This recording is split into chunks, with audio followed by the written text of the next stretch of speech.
Hello friends, welcome to the video.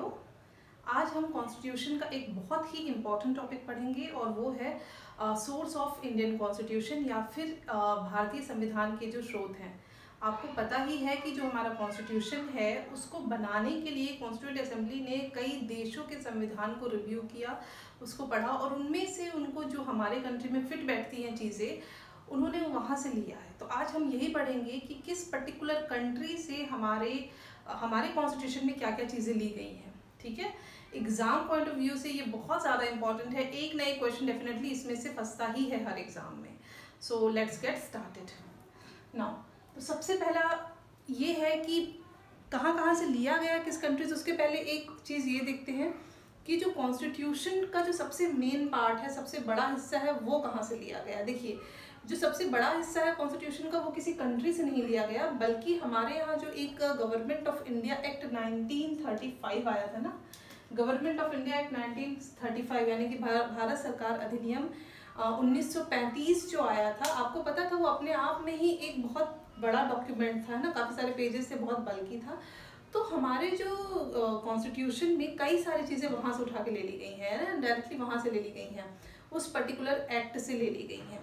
ठीक है, तो मेन चीज़ ये नहीं है कि उसमें से क्या क्या लिया गया। मेन क्वेश्चन जो एग्जाम में आता है वो ये कि भारतीय संविधान का, इंडियन कॉन्स्टिट्यूशन का जो मेजर पार्ट है वो कहाँ से लिया गया है। तो अगर आपको बोल दे रहा है Government of India Act, then Britain या फिर अमेरिका, तो आपको हमेशा ही Government of India Act 1935 tick करके आना है। ठीक है, तो जैसे कि उसमें से क्या लिया गया है, तो है फेडरल स्कीम ली गई है। ठीक है, देन गवर्नर ऑफिस या ऑफिस ऑफ गवर्नर, जो जुडिशरी सिस्टम है, ठीक, जैसे कि जो ये हाई कोर्ट है, सुप्रीम कोर्ट, इनका जो एक ओवरऑल सिस्टम है वो भी कहाँ से लिया गया है, गवर्नमेंट ऑफ इंडिया एक्ट 1935 से। साथ ही साथ पीएससी हमने देखा था ना, जब हम ये पढ़ रहे थे तो हमने देखा था कि ये सारी चीज़ें जो है एक एक करके एक्ट में क्या हो रही थी, इम्प्लीमेंट होते जा रही थी। ठीक है, तो ये सारी चीज़ें इमरजेंसी प्रोविजन वहाँ से लिया गया है। ठीक, तो ये आपको याद रखना, ये इतनी इंपॉर्टेंट नहीं है याद रखने की चीज़ें, लेकिन आपको ये याद रखना है कि भाई सबसे जो मेन सोर्स है वो कौन सा है, तो ये है 1935 का जो एक्ट है वो। ठीक, अगला आते हैं हम ब्रिटेन में। ठीक है, ब्रिटेन से क्या लिया गया है। देखिए, इसको हम याद करेंगे समझते हुए भी, और जहाँ पे ट्रिक लगाते बनेगा वहाँ हम ट्रिक लगाएंगे, और जो आपको पहले से पता होना चाहिए, समझना चाहिए, उसको हम समझते हुए चलेंगे। ठीक है, इजीली याद हो जाएगा, डोंट वरी नाउ। तो ब्रिटेन से क्या लिया गया है, पहले क्या लिया गया है ये जानने से पहले हम देखें कि ब्रिटेन जो था हमारे यहाँ पे क्या कर रहा था, शासन कर रहा था, वही रूल कर रहा था, ब्रिटिश गवर्नमेंट का शासन था हमारे यहाँ। तो अब चूंकि ब्रिटिश गवर्नमेंट का शासन था यहाँ पे, तो ब्रिटेन से ही जो शासन व्यवस्था है वो वहीं से ले ली गई है। ठीक है, यानी कि जैसा शासन ब्रिटेन में चल रहा था वैसे की वैसे उठा के कुछ चेंज करके डेफिनेटली यहाँ पे ली गई है। तो वहाँ पे किस तरीके का सिस्टम था ब्रिटेन में, तो वहाँ पे था पार्लियामेंट्री सिस्टम।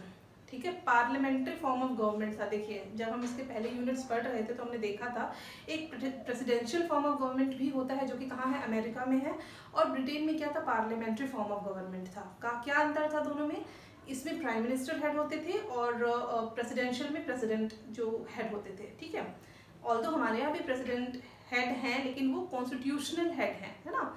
खैर, तो अब जितनी भी सारी चीज़ें हैं पार्लियामेंट से या संसद से रिलेटेड, वो सारी चीज़ें कहाँ से ली गई हैं, ब्रिटेन से। और याद करने के लिए यही है कि ब्रिटेन का ही यहाँ पे रूल था, इसीलिए वहीं से जो संसदीय प्रक्रियाएं हैं, संसदीय जो गवर्नमेंट है वो कहाँ से ली गई है, वो ली गई है ब्रिटेन से।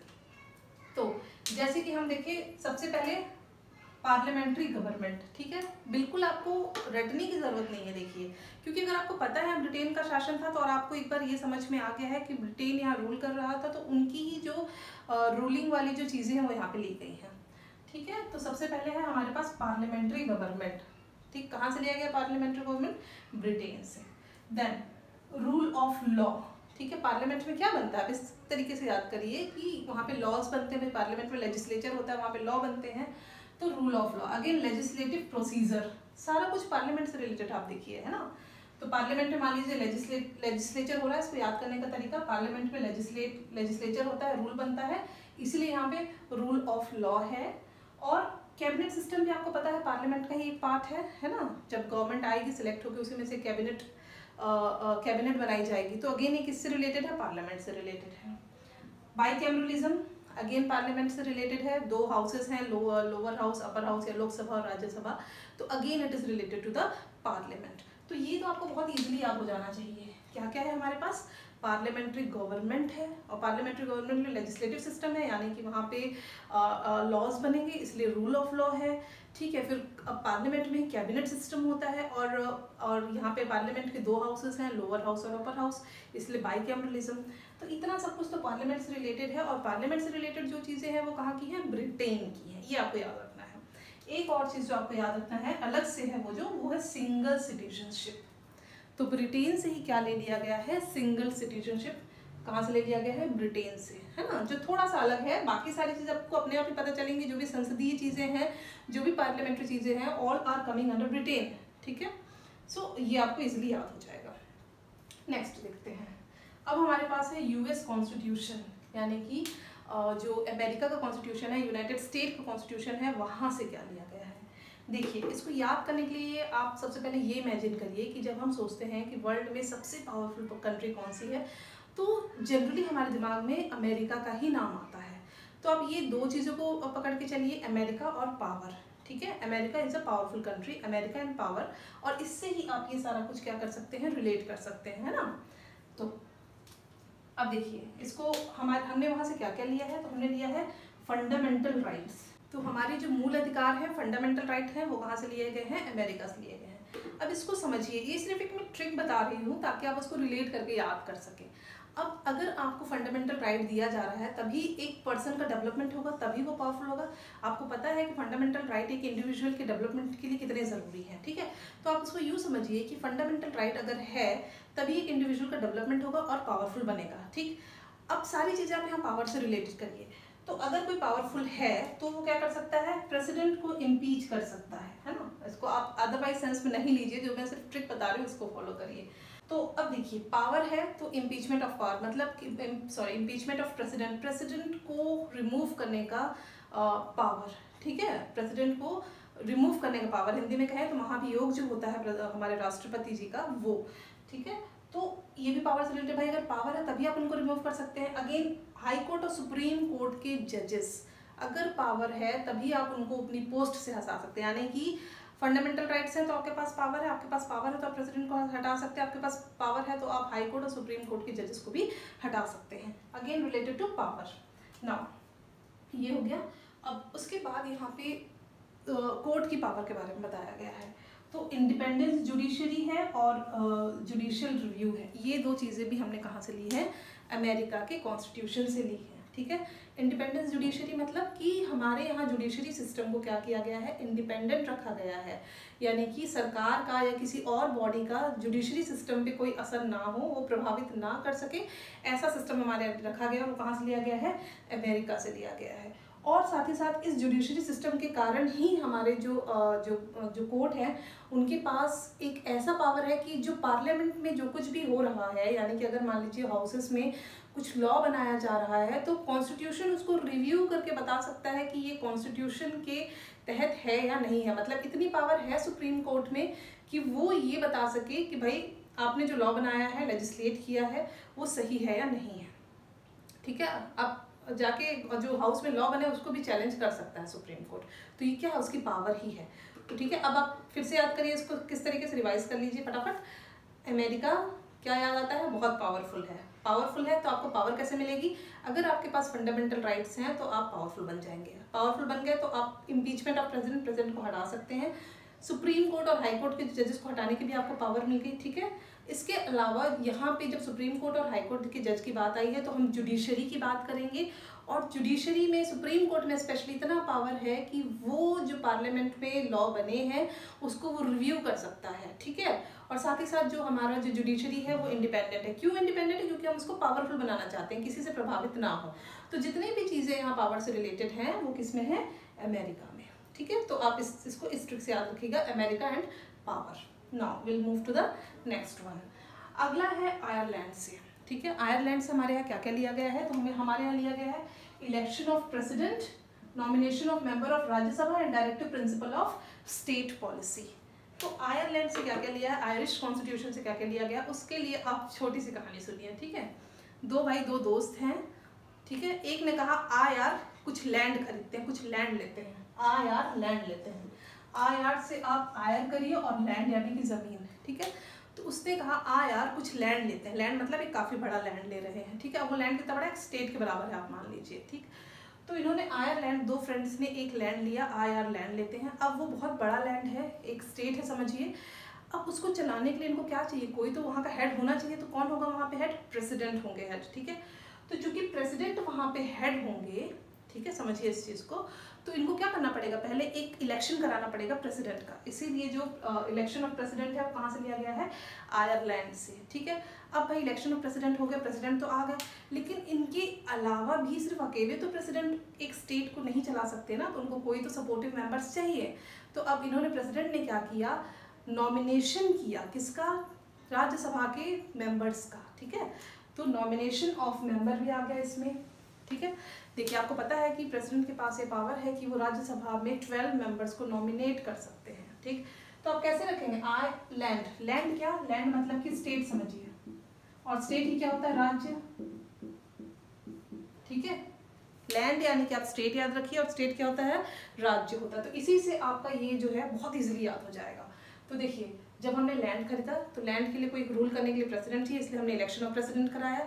अब प्रेसिडेंट अकेले काम नहीं कर सकते, इसीलिए उन्होंने नॉमिनेट किया कितने, 12 मेंबर्स को इन द राज्यसभा, यानी कि जो nomination of members in Rajya Sabha है वो भी कहाँ से लिया गया है, आयरलैंड से, ठीक। अब इन्होंने सोचा कि भाई अब हम तो आ गए, हम इतने मेंबर्स हो चुके हैं, अब हमें इस स्टेट को रन करने के लिए कुछ प्रिंसिपल भी तो चाहिए। किसको रन करने के लिए, स्टेट को रन करने के लिए, रिलेट करिए, किसको रन करने के लिए, स्टेट को रन करने के लिए हमें कुछ प्रिंसिपल्स चाहिए, कुछ डायरेक्टिव प्रिंसिपल्स चाहिए, कुछ नीति चाहिए। इसीलिए क्या आया, directive principle of state policy, राज्य के नीति निदेशक तत्व, ठीक है। तो इन्होंने ये लाया, तो आपको अब बहुत इजीली याद हो जाएगा। आयरलैंड से, यानी कि आयर लैंड लेते हैं, लैंड मतलब कि बड़ा कोई जगह जहाँ, जिसको आप स्टेट या राज्य बोल सको। भाई वहाँ पे स्टेट आ गया तो आपके पास प्रेसिडेंट होना चाहिए, इसलिए इलेक्शन ऑफ प्रेसिडेंट। अब प्रेसिडेंट अकेले काम नहीं करेंगे, इसलिए उनको क्या चाहिए, उनको अपने साथ कुछ मेंबर चाहिए जिनको नॉमिनेट करेंगे, कहाँ, राज्य में। राज्य कहाँ से आया भाई, लैंड है, यानी कि राज्य स्टेट ही है, ठीक है। अब ये अकेले तो नहीं कर सकते, कुछ तो रूल चाहिए किसी स्टेट को चलाने के लिए। तो वो रूल कौन से हैं, directive principle of state policy, या फिर राज्य के नीति निदेशक तत्व, ठीक है। हाँ वो याद हो गया होगा, है ना। सो ये हो गया आयरलैंड। उसके बाद आते हैं हम कनाडा में। देखिए कनाडा, जैसे कि यहाँ पे हमने देखा था, यूएस से जो रिलेटेड टर्म आपको याद रखना था, अमेरिका से, वो था पावर, ठीक है। यहां से आपको जो रिलेटेड टर्म याद रखना था वो था पार्लियामेंट, ठीक है, पार्लियामेंट याद रखना था। अब यहां से आपको स्टेट और राज्य याद रखने हैं, और इससे जो रिलेटेड टर्म है वो है सेंटर। तो आपको डरने की जरूरत नहीं है। देखिए CAN है कैन, उसको CEN सैन कर लीजिए, है ना। तो CEN से क्या हो जाएगा, सेंटर कहा जाएगा। और कनाडा हिंदी में अगर हम कहें तो केंद्र तो है ही है, कनाडा से केंद्र, का से कनाडा, का से केंद्र, ठीक। तो खैर अब देखते हैं जितनी भी चीजें यहाँ सेंटर से रिलेटेड है ना, जो सेंटर को पावरफुल दिखा रही हैं, वो कहाँ से ली गई है, कनाडा से ली गई है, ठीक है। चलिए देखते हैं। तो फेडरेशन विद स्ट्रॉन्ग सेंटर, ठीक है, फेडरेशन है हमारे यहाँ, लेकिन सेंटर क्या है, स्ट्रॉन्ग है। Federation with strong centre, again centre क्या किया गया, पावरफुल दिखाया गया। Now residual power to the centre. देखिए हमारे यहाँ जब लिस्ट बनती है, कोई जब सब्जेक्ट डिवाइड किए जाते हैं, कुछ राज्य को दिए जाते हैं और कुछ स्टेट को दिए जाते हैं, ठीक है। लेकिन कुछ ऐसे भी सब्जेक्ट बच जाते हैं जिन पे, जो ना राज्य सूची में आ रहे हैं और ना तो आपके यूनियन वाले में आ रहे हैं, ठीक है ना, मतलब सेंट्रल में भी नहीं आ रहे हैं और स्टेट वाले में भी नहीं आ रहे, तो उनको हम रेसिडुअल सब्जेक्ट्स कहेंगे। तो उनकी जो पावर है वो किसके पास है, सेंटर के पास। उनकी पावर मतलब उनके ऊपर रूल बनाने की, उन सब्जेक्ट मैटर्स पे रूल बनाने की जो पावर है वो किस पे आ रही है, वो आ रही है सेंटर के पास, ठीक है। तो रेसिडुअल पावर किसके पास आ रही है, सेंटर के पास। Now appointment of governor by the centre, governor का अपॉइंटमेंट किसके द्वारा, सेंटर के द्वारा। गवर्नमेंट ऑफ का अपॉइंटमेंट किसके द्वारा, सेंटर के द्वारा, ठीक है। और ये लास्ट थोड़ा सा अलग है, इसको ये है advisory jurisdiction of supreme court. देखिए सुप्रीम कोर्ट जो है वो प्रेसिडेंट को एडवाइस कर सकता है किसी भी मैटर पे। ये प्रेसिडेंट की अपनी विल है कि वो उस एडवाइस को फॉलो करना चाहते हैं या नहीं करना चाहते हैं। तो इसको क्या याद करने का तरीका है, आप कैन ही याद रखिए, कनाडा से जो कैन है आप उसको ही याद रखिए, और सिर्फ ये एक लाइन याद रखिए कि supreme can supreme court can give advice to president, तो वो क्या हो जाएगा, advisory jurisdiction of the supreme court can, या फिर president can take advice from the supreme court. ठीक है, तो आई होप आपको ये याद हो गया होगा। एक बार रिवाइज कर लेते हैं इसको। तो कनाडा मतलब CAN, उसको CEN सेन करिए, सेंटर से रिलेट करिए। तो हमारे यहाँ फेडरेशन विद स्ट्रॉन्ग सेंटर, ठीक है। Then appointment of governor by the centre, residual power वो भी किसमें है, सेंटर में है। और कैन, CAN से आप ये कर सकते हैं कि supreme court can give advice to the president, और president can take advice from the supreme court. तो वहाँ से आप ऐड कर सकते हैं। अगर इसी को हम हिंदी में देखें तो का से केंद्र, और का से है ना वहाँ पे कनाडा, का से केंद्र, तो केंद्र से रिलेटेड जो सारी चीज़ें हैं वो कहाँ पे हैं, कनाडा में है। ठीक, चलो आगे बढ़ते हैं। ऑस्ट्रेलिया। नाउ ऑस्ट्रेलिया भी बहुत इजी होगा आपको याद करना। देखिए ऑस्ट्रेलिया का नाम याद आते ही हमारे दिमाग में एक एनिमल आना चाहिए, वो है कंगारू। अब देखिए यहाँ पे जो चीज़ें हैं ना, कॉन्करेंट लिस्ट है और जॉइंट सिटिंग ऑफ 2 हाउसेस, दो वर्ड यहाँ टू याद आ रहा है। अब देखिए जो कंगारू होता है ना, उस आप जानते ही होंगे कि कंगारू का जो बॉडी स्ट्रक्चर ऐसा रहता है कि वो उसके पास एक पेट में थैली नुमा बैग टाइप का एक स्ट्रक्चर बना रहता है, जिसमें वो अपने बेबी को रख सकता है ना, कभी मुसीबत आ रही है तो अपने बेबी को रख सकता है। तो अब जब वो बेबी को रख लिया तो उस समय वो कितने दिख रहे हैं, 2 दिख रहे हैं आपको, बस यही 2 याद रखना है। यानी कि कंगारू, ऑस्ट्रेलिया से क्या कंगारू रिलेट करिए, और कंगारू 2 लोग एक साथ रह सकते हैं भाई, अपने बेबी को अपने ही थैले में रख सकता है ना वो, तो 2। अब देखिए तो सबसे पहले जो है कॉन्करेंट लिस्ट। कॉन्करेंट लिस्ट क्या होती है, एक मैंने बताया स्टेट लिस्ट होती है, एक होता है यूनियन लिस्ट या सेंट्रल लिस्ट, और यानी कि और एक जो होता है कॉन्करेंट लिस्ट होता है, यानी कि स्टेट वाले पे स्टेट रूल बना सकते हैं सब्जेक्ट्स पे, यूनियन वाले पे या सेंट्रल वाले पे यूनियन अपना रूल्स लेजिस्लेट कर सकता है, और जो कॉन्करेंट लिस्ट है उस पर दोनों ही लेजिस्लेट कर सकते हैं, दोनों, है ना। तो कॉन्करेंट लिस्ट क्या है, जिसमें दोनों स्टेट और यूनियन दोनों मिलके लेजिस्लेट कर सकते हैं, रूल बना सकते हैं, वो कॉन्करेंट लिस्ट। तो दोनों आप यहाँ से रिलेट करिए, वो लिस्ट कॉन्करेंट जिस पे दोनों ही कर सकते, तो कहाँ से लिया गया है, वो ऑस्ट्रेलिया से लिया गया है। ठीक है, और ये तो बहुत ही सिंपल है, joint sitting of the 2 houses, यानी कि जब 2 हाउसेस आपस में जॉइंट सिटिंग होती है, दोनों हाउसेस, लोअर हाउस और अपर हाउस, यानी कि लोकसभा और राज्यसभा का एक साथ जब बैठक होती है, वही क्या है, joint sitting of lower house. ठीक है, sorry, joint sitting of 2 houses. ठीक है, तो इसमें से एक और क्वेश्चन आता है कि जब जॉइंट सिटिंग होती है तो उसको हेड कौन कर रहा होता है, तो आप उसका आंसर मुझे कमेंट बॉक्स में लिख के बताइए। खैर, तो आपको याद हो जाएगा ऑस्ट्रेलिया यानी कि 2 मतलब ऑस्ट्रेलिया यानी कि कंगारू, कंगारू मतलब 2 लोग एक साथ, है ना। आप 2 लोग हैं तो कॉन्करेंट लिस्ट जिसपे दोनों लोग रूल बना सकते हैं, और जॉइंट सिटिंग जिसमें कि दोनों हाउस पार्टिसिपेट कर सकते हैं। ठीक है, तो ये भी याद हो गया। अब आते हैं हम साउथ अफ्रीका पे।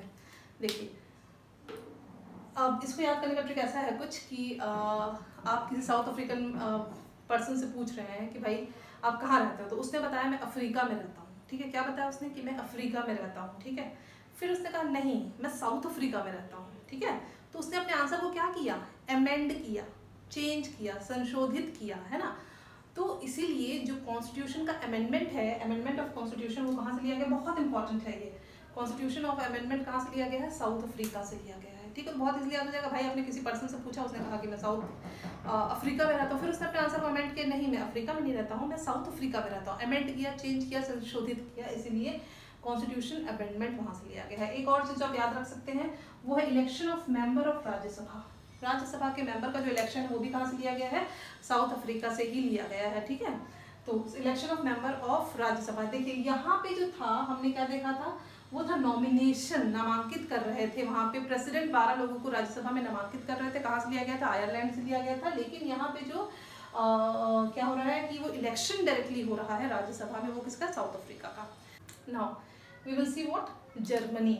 देखिए जर्मनी में 2 वर्ड आ रहे हैं, जर GER और मैनी। जर को आप समझ लीजिए जलना, जलना, जल, मैनी बहुत लोग क्या हो गए हैं, जल गए हैं। जर मैनी मतलब जल गए हैं, मैनी मतलब बहुत लोग क्या हो गए हैं, जल गए हैं। अब देखिए जलना, बहुत लोग जल गए हैं, ये इमरजेंसी कंडीशन है क्या, हाँ बिल्कुल इमरजेंसी कंडीशन है कि भाई बहुत लोग जल गए तो इमरजेंसी कंडीशन ही है। अब जो लोग जल गए हैं क्या उनको फंडामेंटल राइट्स देंगे क्या, नहीं देंगे भाई। जो जल ही गए हैं उनके लिए क्या फंडामेंटल राइट्स। ठीक है, तो आप उनके फंडामेंटल राइट्स को क्या कर रहे हैं, सस्पेंड कर दे रहे हैं, क्योंकि जो जल गया उसके लिए क्या फंडामेंटल राइट्स। इसीलिए जब जर्मनी का नाम आता है तो आपको ये याद आना चाहिए कि सस्पेंशन ऑफ फंडामेंटल राइट्स, जो मूल अधिकार है उनका निलंबन। ठीक है, इमरजेंसी के दौरान suspension of fundamental rights. So this is what Germany, and Germany से क्या लिया गया है, suspension of fundamental rights during emergency, है ना। सो ये भी याद हो गया। Now next we come to Russia, ठीक है। अब इसको याद करने का ट्रिक बहुत सिंपल है। देखिए रशिया यानी कि सबसे बड़ा कंट्री है, ठीक है। अब हमने देखा कि इतने सारे जगहों से हमने कुछ ना कुछ लिया ही हुआ है, तो रशिया जो कि इतनी बड़ी कंट्री है, हमारी फंडामेंटल ड्यूटी बनती है कि वहाँ से कुछ ले, ठीक है। तो रशिया से कुछ लेने की हमारी फंडामेंटल ड्यूटी बनती है, ठीक है। तो ये क्या हुआ, जो रशिया एक अपने आप में इतनी बड़ी कंट्री है, उससे हमने कुछ नहीं लिया, तो ये हमारी फंडामेंटल ड्यूटी है कि हम रशिया से कुछ लें। तो इसलिए हमने क्या लिया, रशिया से फंडामेंटल ड्यूटीज कहाँ से लिया गया है, रशिया से। अगर इसको हम हिंदी में याद करना चाहें तो रशिया को हम क्या कहते हैं, रूस कहते हैं, ठीक है। रूसना, रूस मतलब रूठना, रूसना। तो जब सबसे हमने कुछ ना कुछ लिया तो भाई ये जो रसिया है ये क्या हो गया, जो रूस है वो रूठ गया। तो अब हमारी ये फंडामेंटल ड्यूटी है कि हम उनसे भी कुछ लें, ठीक है। तो इसलिए क्या हुआ, फंडामेंटल ड्यूटीज कहाँ से ली गई है, रशिया से। इसके अलावा एक बहुत इंपॉर्टेंट चीज़ है जो आप आगे भी पढ़ेंगे, जस्टिस वर्ड एक आएगा प्रेम्बल जब पढ़ेंगे उसमें, तो 3 तरीके के जस्टिस हैं। सोशल, इकोनॉमिकल और पॉलिटिकल जस्टिस का जो आइडिया है वो भी कहाँ से लिया गया है, रशिया से लिया गया है, ठीक है। ये आप याद कर लीजिएगा। तो जो न्याय है, कौन सा न्याय, सामाजिक, आर्थिक और जो राजनीतिक न्याय है वो कहाँ से लिया गया है, रूस से लिया गया। नाउ उसके बाद हमारे पास है फ्रेंच, यानी कि फ्रांस से क्या लिया गया, ये भी प्रेम्बल से रिलेटेड है, इसको भी हम बाद में पढ़ेंगे, लेकिन आप फिलहाल याद रखिए रिपब्लिक वर्ड जो है रिपब्लिक। उसके अलावा हमारे पास है लिबर्टी, इक्वालिटी और फर्टर्निटी, ठीक है। ये सारे जो वर्ड्स हैं ये हम प्रेम्बल में इनको डिटेल में पढ़ेंगे, आप सिर्फ यहाँ पे नोट डाउन कर लीजिए।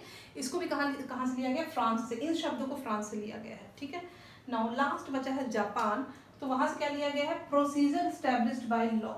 Now don't confuse between procedure established by law and यहाँ पे था rule of law. Rule of law कहाँ पे है, वो है ब्रिटेन में, ब्रिटेन से लिया गया है, और प्रोसीजर एस्टैब्लिश्ड बाय लॉ है जो कि जापान से लिया गया है। आप इसको याद कर लीजिए कोई ट्रिक बना के, है ना। सो आई होप आपको ये क्लास समझ में आई होगी, और ट्रिक्स के माध्यम से जो मैंने बताया है वो बहुत ईजिली आपको एक बार 2 बार इस वीडियो को देखिए, और आपको जब सुनेंगे आपको चीज़ें दिमाग में जाएंगी, ट्रिक्स दिमाग में जाएंगे, तो आपको अपने आप ही आंसर याद आएगा। इसके बाद आप कुछ क्वेश्चंस लगा के देखिएगा, डेफिनेटली आपसे बनेगा, ठीक है। आई होप आपको सारा कुछ समझ में आया है। Thank you very much.